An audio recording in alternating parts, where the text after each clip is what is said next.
Bonjour à tous, aujourd'hui je vous retrouve sur Vivre Conscient, vous êtes avec Lucille Benoît et nous allons aborder le concept de responsabilité. Alors, responsabilité, mais dans quel sens? Finalement, aujourd'hui, ce qui m'intéresse, c'est vraiment de mettre en lien la responsabilité et notre émotion. Ce que nous ressentons nous appartient, ça se passe à l'intérieur de nous. Et bien des fois, nous sommes tentés de projeter à l'extérieur ce que nous ressentons.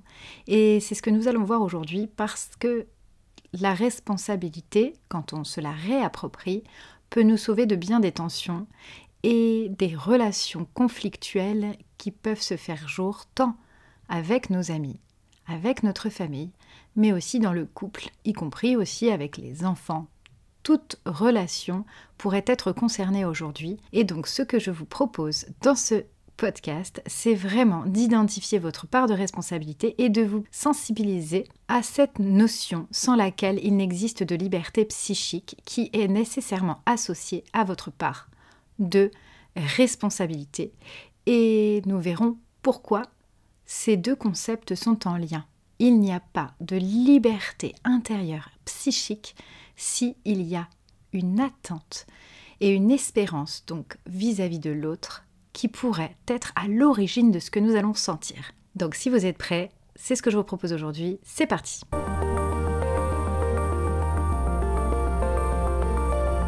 Être responsable, c'est reconnaître non pas notre culpabilité, la culpabilité n'est pas aidante.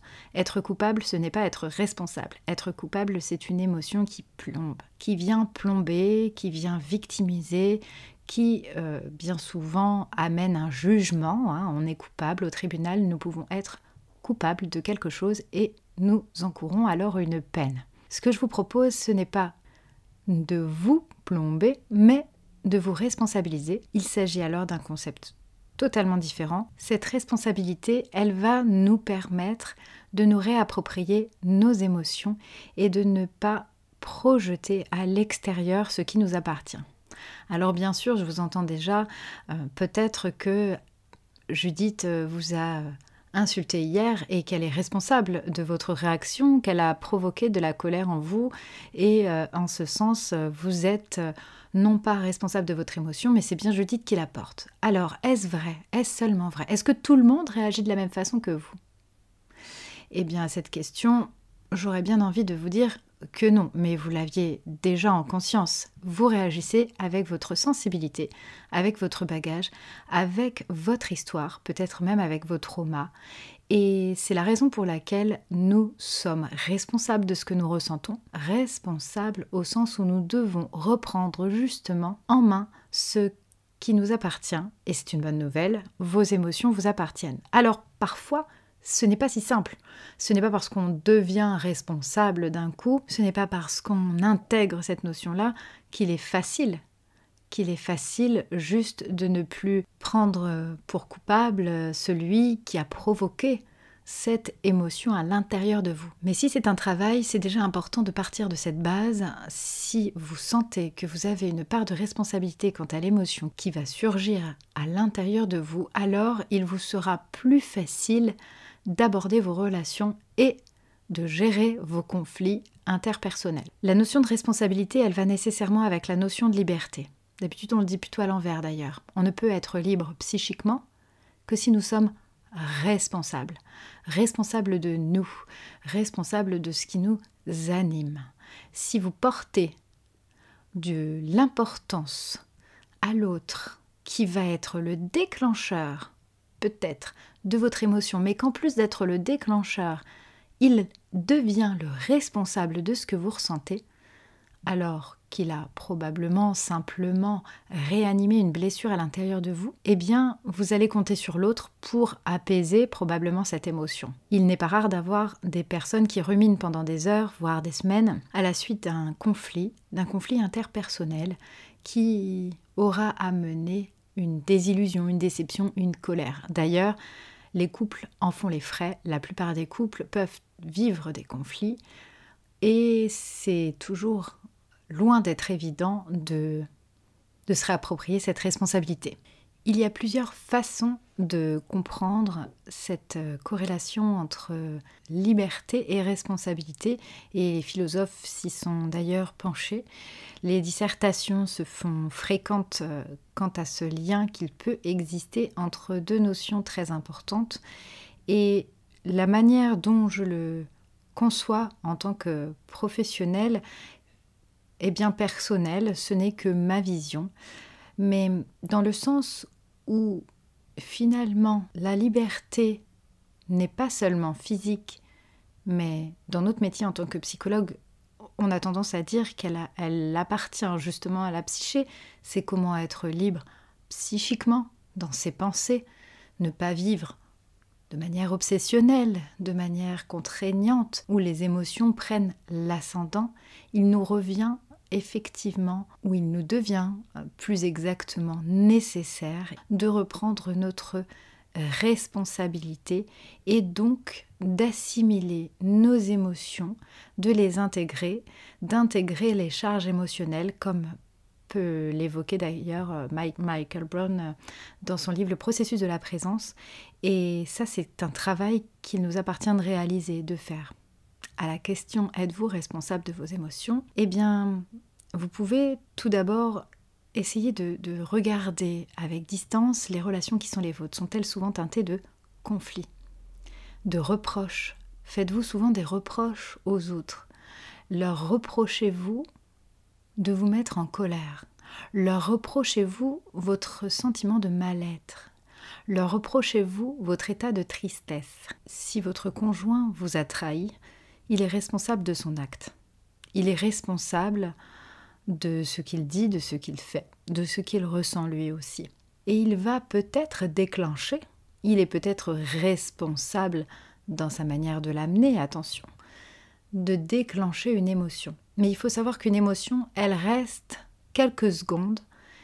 Il me semble qu'elle ne dépasse pas 90 secondes. Ce sont des études scientifiques qui ont mis ça en avant. Donc cette toute première émotion peut être déclenchée par une personne extérieure à vous. Mais bien souvent, cette émotion, nous la laissons à l'intérieur et nous la faisons grandir, cette émotion. Alors dans quelle mesure sommes-nous responsables de cet état qui manifestement s'incruste, s'incarne, s'infiltre là, à l'intérieur de nous? Eh bien, c'est de cette responsabilité dont il est question et celle que je vous invite à repenser.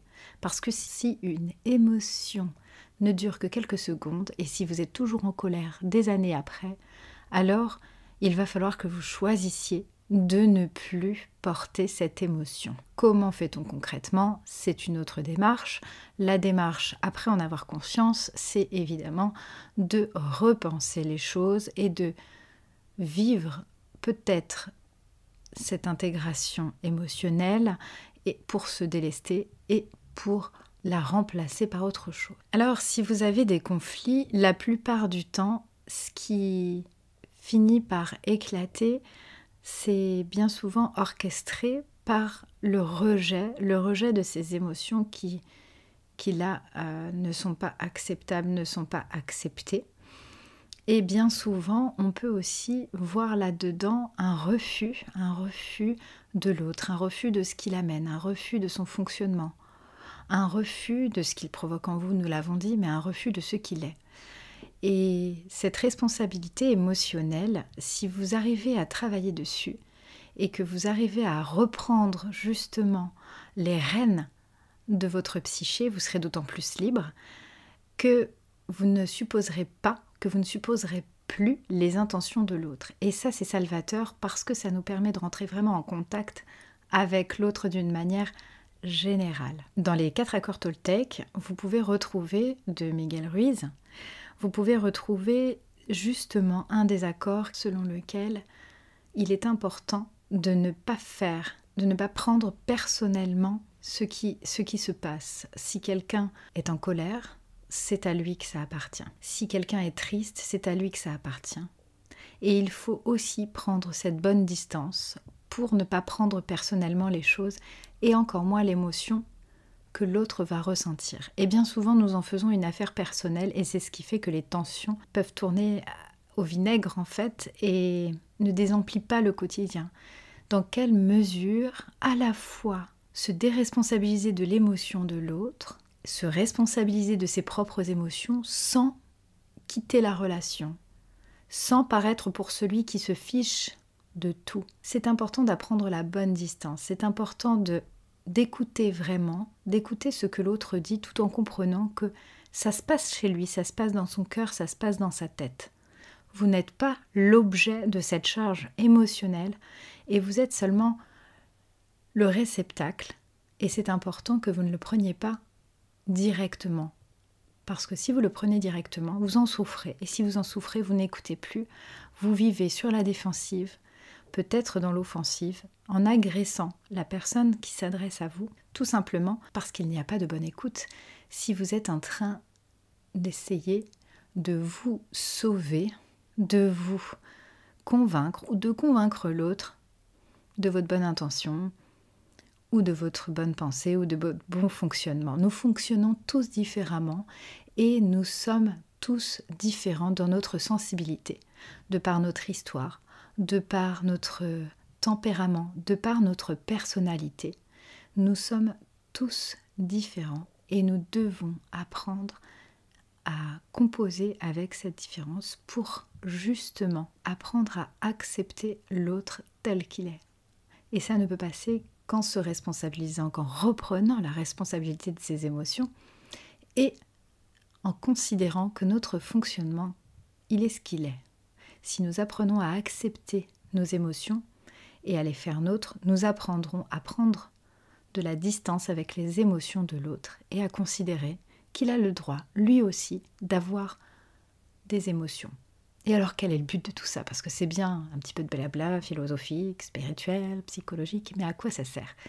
Eh bien, dans une meilleure acceptation de qui vous êtes et de ce que vous ressentez, il est beaucoup plus facile d'accepter l'autre, de l'écouter sincèrement, d'être disponible psychiquement pour lui, et de se défaire des relations conflictuelles, parce qu'on n'est pas là, on n'est plus là pour persuader l'autre, pour convaincre l'autre. On n'est plus là pour l'accuser de ce que nous ressentons. L'autre est là, il existe en tant que personne. C'est un individu à part entière. Et si tout le monde fonctionnait comme ça, bien sûr, il n'y aurait plus de conflit. Ça permet une pleine écoute, une écoute empathique, une pleine disponibilité. Et surtout, le sens des responsabilités revient dans la relation. Et donc, une certaine liberté psychique se fait jour et c'est là qu'on peut aussi reprendre le plein potentiel de notre vrai self, c'est-à-dire qui je suis vraiment authentiquement. Je suis et je n'existe avec ce que je ressens, sincèrement et donc en toute authenticité, si je peux m'accepter pleinement en présence de l'autre, sans le tenir pour responsable de ce que je suis aujourd'hui. Et si toutefois, bien sûr, une situation ne vous convenait pas, et si vous sentiez que les déclencheurs étaient trop nombreux, trop souvent, et que cette émotion de 90 secondes était déclenchée trop souvent, alors il est possible que la relation soit de type toxique. La relation peut être toxique. Et si la relation peut être toxique, alors il faudra repenser celle-ci pour peut-être prendre des distances physiques, de manière à ne pas vous oublier, à ne pas vous effacer dans le lien à l'autre. Voilà, j'espère que cette réflexion sur la responsabilité et sur la liberté pour améliorer les relations vous aura permis de voir un petit peu plus loin et peut-être de répondre secrètement à certaines questions que vous vous posiez. Je vous invite toujours à prendre conscience pour ensuite choisir. J'espère que cet épisode vous aura guidé un petit peu plus vers vous-même. Je vous dis à très vite pour un prochain épisode sur Vivre conscient pour vivre mieux.